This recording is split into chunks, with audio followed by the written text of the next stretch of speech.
From the beginning of automotive history, roughly 100 years ago, one record has always held a particular fascination: the land speed record. The world's fastest car. What did it look like? How fast had it gone? What was it like to drive? The average motorist would never drive cars like these, but he could relate to them, if only in his dreams. Today, the focus is on something new: the world's closed course record. One lap around any track, of any length, anywhere in the world.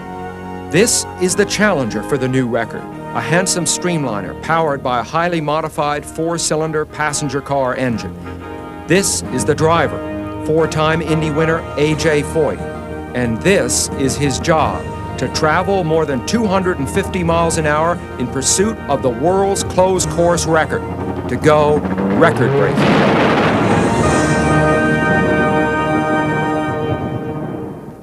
1984, a group of automotive engineers working for Oldsmobile in Lansing, Michigan, began work on a project which, although it would soon involve Foyt, at the outset had nothing to do with him or any other driver or car or event. The project began with an engine. It was called the Quad-4.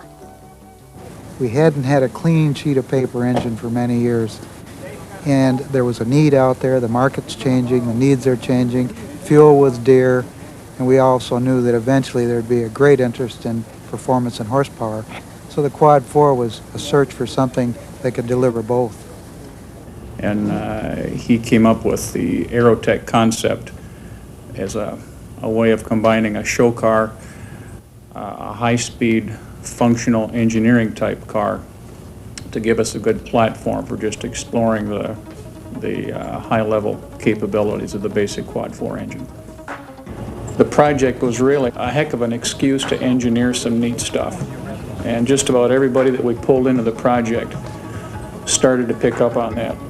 They wanted to highlight the Quad-4 engine, and we felt as though the body had to be more than just an everyday race car. It had to function well aerodynamically, but it also had to have the appearance that was a cut above any other race car. It's truly a show car. Development of the project became a complex web as high-performance part suppliers and engineering consultants cross-referenced their work. A chassis was created in England by March, the leading Indy car builder. The engine was sent to Herb Porter, a crusty old gentleman who breathes horsepower the way most of us breathe air. Porter, at the controls of his dynamometer, began the fine-tuning, began to understand the personality of the engine. And we got this one pretty happy here about a month ago. So we got more confidence we could run harder and harder, and you just keep going on in that direction. And then pretty soon the data and the engine starts telling you, well, I don't like this, so that's the next thing you fix. At each stage, the project was bringing together people with different personalities and areas of expertise, diversity that was further increased when Olds hired A.J. Foyt. Now, engine, body, and chassis would leave their world of styling studios and wind tunnels and go to Foyt shops in Houston, Texas, there to be transformed from a project into a car named Aerotech. Foyt was probably the one that had the most to consider, because he was really being asked to commit to driving a vehicle that was going to be designed by some people at General Motors, constructed in England by March. He was familiar with March, but not in full-body type things. And it was going to have a lot of high-tech stuff in it that was put on there by GM engineers and technoids. The engines were going to be developed and tuned by engine camps that Oldsmobile was hiring, and Foyt's not used to operating that way. In order to give the car a shakedown test before its record attempt, it was trucked from Houston to a test track that lay in the shadows of the Superstition Mountains in Mesa, Arizona. Superstitions. Most of us have them. The other people believe it's bad luck to wish anyone good luck. In the world of racing, green is unlucky. But in the world of high-speed record-breaking, where attempts have been so rare, there really aren't any superstitions or any real traditions either. Only one thing is known for sure. It's dangerous. Dangerous business, indeed. But at first, the atmosphere was one of relief. that the waiting was over, that the car, 2.5 years in the making, was finally about to run, even if this was just a warm-up. And there was something about being in Mesa that suddenly made you aware of the challenge that Aerotech faced. To set the world's closed-course record, you must complete a single, fast-as-you-can-go lap.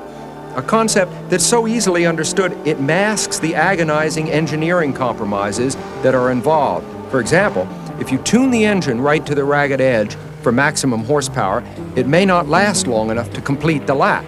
Or if you make the aerodynamics super slippery, the car may not have enough downforce for the driver to get through the turns. This car, named Aerotech, was no guided missile. It was a real car, built with many of the same design complexities as everyday cars.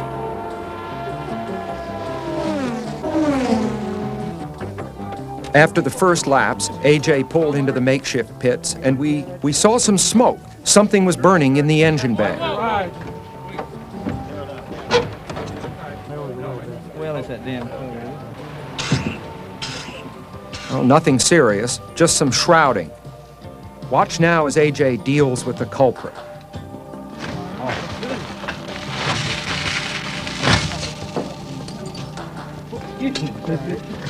But soon the car was back at speed, looking smooth and stable. The track is a huge circle 5 miles around. In this setting, with so little for reference, the only way to gauge speed was with a stopwatch. There, the first flying lap. In a sense, it seemed incredible that any car in its first day out could be driven at over 200 miles an hour. On the other hand, the moment AJ's speeds began to be posted on the pit board, we were forced to see them in comparison with the existing closed-course record, which was set 8 years ago at 251 miles an hour. But remember, this was just a warm-up, and Aerotech's engine was detuned. It had much more to give. Look at it go. Come on, AJ.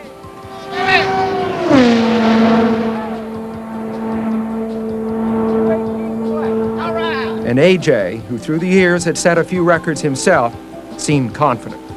When you get a car really handling good and performing, it's really, to me, nothing to it. It's just getting it up to that point.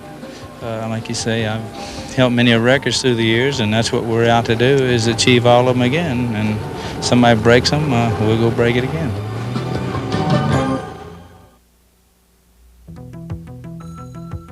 What is this fascination with breaking records? With speed itself? This track, with its long straights and gradual curves, was built for speed, for testing fast cars. Through the years, as it lay here in the hot desert sun, its very presence made men dream of speed. Why do we want to go so fast? To fill the moment with so much? Isn't it enough to live by the rhythm of the waves and the steady journey of the sun? Of course not. Speed is time suspended, and it's the way we flirt with immortality. We're aware of time, all the time. We race the clock. And why? Maybe there's a little AJ Foyt in each of us. Out of the search for speed can come what we call progress. Aerotech gives us the dream of someday owning a car like this, and the fantasy of commuting to work at 250 miles an hour. And practical stuff, too. You take Aerotech's 4-cylinder production engine and stress it to the limit, and you get knowledge which leads to better fuel economy and longer engine life for the average car. This basic engine is expected to be in production into the 21st century. Its turbochargers, its ignition system, its combustion chamber design may be commonplace then, but today they are our chance to peek into the future.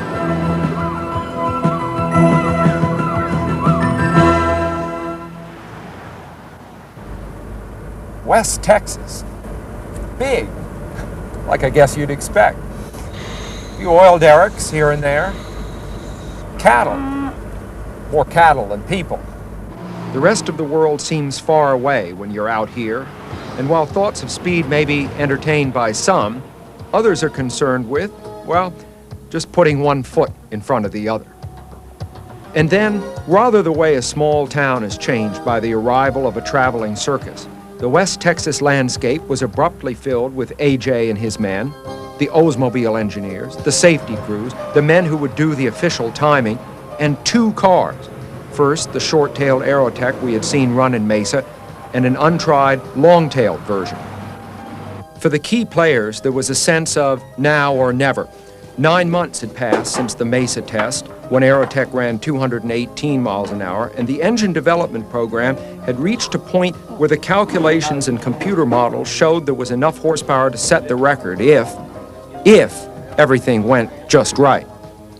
For luck, Bill Porterfield attached one of Foyt's Coyote stickers to the car.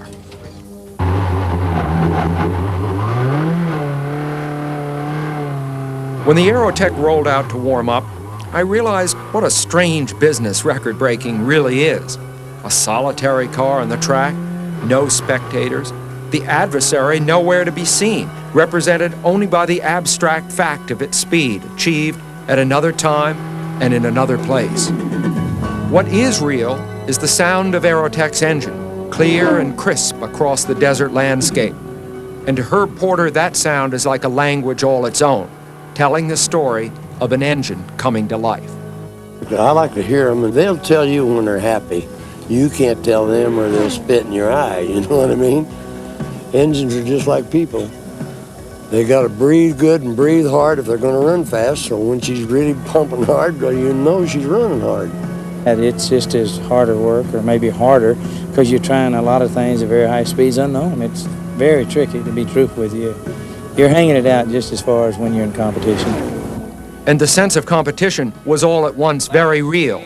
Aerotech was just 2 miles an hour shy of the record, held by Mercedes-Benz. But before it could run again, there was much to do, to the engine, to the aerodynamics.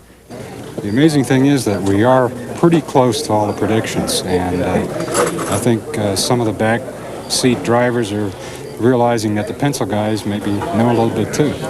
And it's been a very good relationship with AJ. He's been super to work with. Because I'm a halfway mechanic myself and engineer with the guys. If I was just a driver sitting there just pushing a button, it would drive me crazy. But with me kind of working with the aerodynamic people and discussing things back and forth, it's great. While work proceeded on the short tail, the plot thickened with the appearance of the long-tailed car, an untried body coupled to an engine worked on not by Herb Porter, but by a rival engine wizard named Rocky Phillips. Interestingly enough, Rocky Phillip and Herb Porter used to be partners years ago. And now in Aerotech, they find themselves running side by side, if you will. So I'm sure that they were looking over each other's shoulder to see what the other camp was doing.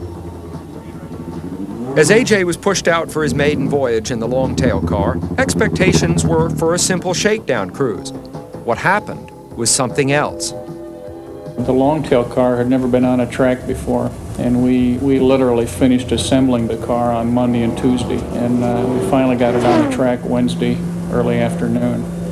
And Foyt warmed the car up for 2 laps, just getting a feel of it, because the aerodynamic properties on that long tail are just totally different than the short tail car. And either the 3rd or the 4th lap around the track, we measured a flying mile at over 275. And I think the whole group was stunned, to say the least. A brand new package, 275 for a flying mile. The flying mile is an internationally recognized world record consisting of 2 flat-out runs over the same measured mile, one upwind, one downwind. Bill Porterfield had done his homework, had the statistics, and knew that Aerotech had a shot at the record. AJ also sensed the opportunity. Right now? But I like to do it at 3. I would like to do it at 3. This was the situation, and notice that AJ is pulling out onto the track essentially the wrong way, the reverse of what he's been doing. He's already gone 275 one way, and now he's got to take a shot the other way. And the 2 runs must be made within an hour of each other. Then the 2 speeds are averaged. Those are the rules. AJ goes around once and doesn't make it. The car, its tires and suspension set up for left-hand turns, is hard to handle turning the other way. Faster. But the car is low on fuel. Time is running out in the hour allotted for the return run. This was not planned for and is very dangerous. Fuel must be pumped aboard next to the red-hot engine, and to save time, AJ is gamely staying strapped in the car. And yes, there is another chance for a shot at the record. But no, he misses the record by less than a mile an hour. not enough time to make another pass. Well, he said he can't go again, so you might as well bring him in. Yet, the very next day, AJ blows the old record away, running one direction at 278 and the other at 257. Average speed and a new world record for the flying mile, 267 miles an hour. Now the moment was at hand for the attempt on the closed course record. The short tail car had been worked on through the night and was ready. You could feel the emotion, the sense that 3 years of intense effort was coming to a head here and now. The look and the sound of the car seemed right somehow, as if all the work on the engine, the aerodynamics, the chassis, all the logic and theory, all the dreams even, were suddenly fused together under the big Texas sky. It was August 27, 1987. Yeah, when you get up, that's what's running today. You know you're running, you know that you're on a fine line, and if you slip, you know you're going to be in serious trouble, and you better be ready for it, and you really got to look way ahead, not right in front of your nose. That's what I found out. We knew that we were going to reach real hard. The kind of project that this is would require that. You take an engine under 2 liters and try to do the things that we're doing, you're going to be reaching out beyond the normal horizons. It's a program that we've worked on now for 3 years, and to finally see it all happen. It's an opportunity that will probably never happen again. I'm excited. This is fun. This is great. We were glad that we'd gotten this far. The interesting thing is that we really have just begun to scratch the surface as far as the potential of those 2 cars and the motor and the engines that are in them. But what a beginning. 2 world records. In the spontaneous applause, you could sense the excitement and also the relief. Aerotech will run again because there are always lessons to be learned, concepts to try, and there will always be men who dream of speed.